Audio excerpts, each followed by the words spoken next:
पहले तो सभी जो मेरे पत्रकार साथी एक मजबूत स्तंभ यहाँ पे पहुंचा है कांग्रेस भवन के अंदर, मैं उनका आदर और सम्मान करती हूँ और सभी का स्वागत करती हूँ। साथियों, जो आज जो कॉन्फ्रेंस रखी है वो इसलिए रखी है कि 14 तारीख को महारैली रखी गई है।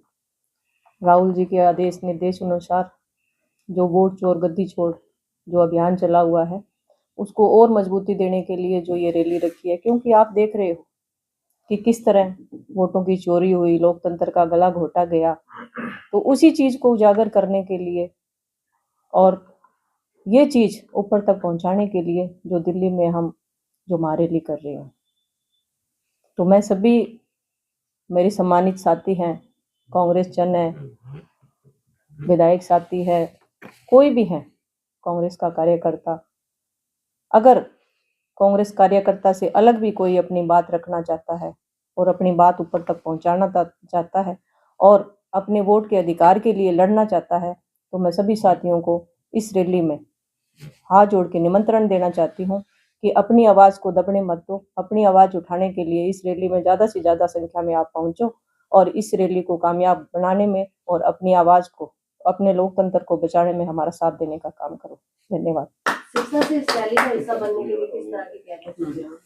देखिए, हम ही जो सारे साथी हैं पूरी जोर शोर से तैयारियों में लगे हुए हैं और काफी संख्या में आप देखना कहीं भी आंदोलन उठा तो सिरसा का आंदोलन एक इतिहास रहा है और इसी तरह इस रैली के अंदर भी जो महारैली होने जा रही है उसके अंदर भी सिरसा से काफी संख्या में लोग पहुंचे।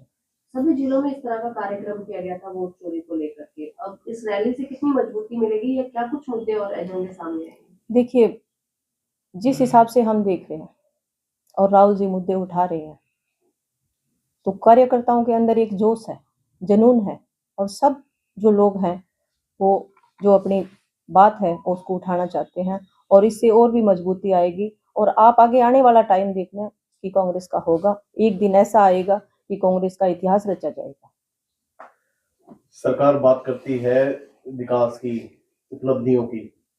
प्रदेश के डॉक्टर हड़ताल पर बैठे हैं 3 दिनों से और बड़ी बुरी तरह से जो व्यवस्था है वो चरमरा चुकी है। मरीज जो है वो धक्के खाने को मजबूर है। देखिए सर, मैं बताना चाहूंगी कि कांग्रेस हमेशा ही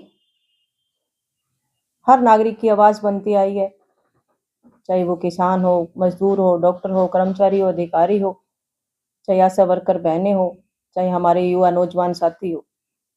तो कोई भी मुद्दा उठता है, आज हम विपक्ष में बैठे हैं पर हर मुद्दे को हम उजागर करने का काम कर रहे हैं। आज एक नालौंद के अंदर भी एक घटना हुई है, उसमें आप देख रहे हो कि एक साइड सरकार कह रही है कि बेटी बचाओ बेटी पढ़ाओ का नारा दे रही है और किस तरह बेटियों पे अत्याचार भी हुआ है, किस तरह बेटियों का शोषण हो रहा है। तो ये जो भाजपा सरकार है वो आंख बंद करके बैठी है।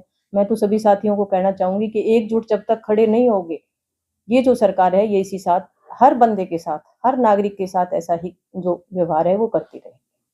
मैम, कुछ दिन पहले सभी पत्रकारों ने मिलकर आपको एक मामला संज्ञान में लाया था, एक किसी व्यक्ति के आपके कार्यकर्ता के तौर पर, उस पर आपने कोई संज्ञान भी लिया है और हाईकमान तक बात पहुंचाई है? देखिए मैम, सभी पत्रकार साथियों से मैंने एक विश्वास और भरोसा दिलाया था और मैं मेरे भरोसे पे और विश्वास पे बिल्कुल खरी उतरी हूँ, क्योंकि उसी दिन मैंने ये बात हाई कमान तक भी पहुंचाई है और उस बंदे तक भी पहुंची है और उस बंदे को मैंने यहाँ तक बोला है कि वो मेरे कभी भी कांग्रेस पार्टी का जो प्रोग्राम होगा मेरा, उसमें वो बंदा कभी आपको नहीं दिखेगा।